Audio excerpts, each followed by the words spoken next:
Vitamin C একমাত্র যদি নিতেই হয় তাহলে ভাই পাতিলেবু থেকে নাও, এইভাবে কেটে নাও, সামান্য লবণ লাগিয়ে নাও,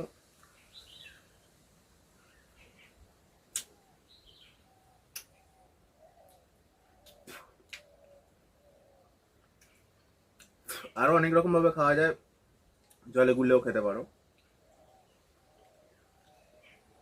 আমি এইভাবেই খাই। ভিটামিন সি একমাত্র লেবুতে প্রচুর পরিমাণ থাকে, যদি নিতেই হয় তাহলে ভাই পাতিলেবু থেকে না।